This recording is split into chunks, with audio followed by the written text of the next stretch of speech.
देखो यूं तो हर हफ्ते कई सारे टीजर ट्रेलर और गाने आते हैं, लेकिन उनमें से बहुत कम ही होते हैं जो हमारे दिमाग पे एक बहुत गहरा वाला इम्पैक्ट छोड़ जाते हैं। और सच बोलूं तो कल्कि का जो नया टीजर आया है जिसमें अमिताभ बच्चन के कैरेक्टर को एज अश्वत्थामा इंट्रोड्यूस किया गया है, इसने फिल्म से एक्सपेक्टेशन बहुत ज्यादा बढ़ा दी है। इनफैक्ट मेरे लिए पर्सनली ये 2024 का one of the best teaser था, क्योंकि इस छोटे से ग्लिम्स ही जो फिल्म की वर्ल्ड बिल्डिंग दिख रही है, जो फिल्म के कैरेक्टर्स दिख रहे हैं और उससे भी ज्यादा जो फिल्म के विजुअल इफेक्ट्स हैं, इससे डेफिनेटली एक बात तो क्लियर हो रही है कि ये one of those few films होगी जो कि इंडियन सिनेमा को एक्चुअली आगे ले जाएगी। जहां पे मैं सबसे पहले आपको फिल्म की कहानी की अंडरस्टैंडिंग दूं तो ये फिल्म 2898 एडी में सेट की गई है, यानी आज से तकरीबन 874 साल बाद। और ऐसा दिखाया गया है कि धरती पे जितने भी नेचुरल रिसोर्सेज थे वो ऑलमोस्ट खत्म हो चुके हैं। बुराई जो है वो दुनिया में बहुत ज्यादा बढ़ गई है और उसने अच्छाई के ऊपर ओवरटेक कर लिया है। और इसके बाद जब सारी दुनिया के लोग दुख से तड़प रहे होते हैं तो उनको बचाने के लिए विष्णु जी का 10वां और आखिरी अवतार यानी कल्कि आता है, जो रोल प्रभास प्ले करने वाले हैं। और उनका डायरेक्ट जो फेस ऑफ होगा वो कली से होगा,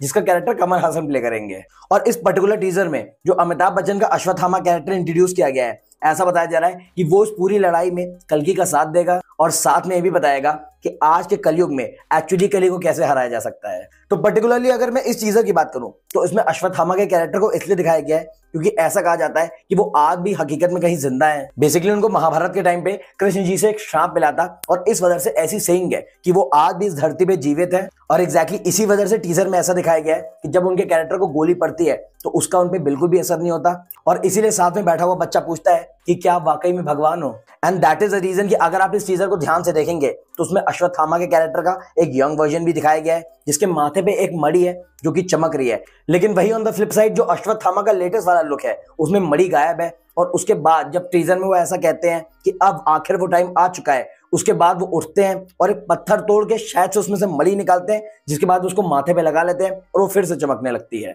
इसको बेसिकली ये फोरशैडो करने के लिए दिखाया गया है कि विष्णु जी के 10वें अवतार कल्कि का अश्वत्थामा कई सालों से इंतजार कर रहे थे और फाइनली जो उनकी तपस्या है वो पूरी हुई है। और मुझे पर्सनली ऐसा लगता है कि ये जो पूरा सीक्वेंस है ये फिल्म के पहले 10 से 15 मिनट में हो जाएगा, जब अश्वत्थामा अपने असली रूप में आ जाएंगे और उसके बाद वो अल्टीमेटली प्रभास के कल्कि कैरेक्टर से मिलेंगे, जहां वो उसके मेंटोर बनेंगे, कुछ उसी तरीके से जिस तरीके से ब्रह्मास्त्र फिल्म में वो रणबीर कपूर के कैरेक्टर के बने थे। बाकी अगर मैं विजुअली बात करूं तो ओवरऑल फिल्म का जो वर्ल्ड है, जिस तरीके की सराउंडिंग्स है, जैसे गुफा दिखाई गई है, ऐसा देखने में लग रहा है कि ये फिल्म विजुअली बहुत ज्यादा ऑसम होने वाली है। जहां फिल्म के वीएफएक्स पे, सीजीआई पे और विजुअल इफेक्ट्स पे हम बिल्कुल भी क्वेश्चन नहीं उठा सकते, जो कि उठना भी नहीं चाहिए, क्योंकि इस फिल्म का जो एक्चुअल बजट है वो इंटरनेट पे 600 करोड़ बताया जा रहा है, जिसका छोटा सा नमूना आप टीजर में ही देख सकते हैं, जहां पे अमिताभ बच्चन का यंग वर्जन दिखाया गया है। अब मुझे नहीं पता कि उन्होंने नए एक्टर को कास्ट किया है या फिर डी एजिंग टेक्नोलॉजी का यूज किया है, बट कुल मिला के जो भी है वो फ्रेम बिल्कुल पिक्चर परफेक्ट लग रहा है, जिससे एक चीज क्लियर होती है कि फिल्म टेक्निकली तो टॉप नॉच होगी। बस काफी कुछ डिपेंड करने वाला है कि इस फिल्म के ब्रिलियंट आइडिया को स्क्रीन पे एग्जीक्यूट कैसे किया जाता है, क्योंकि ऑनेस्टली सही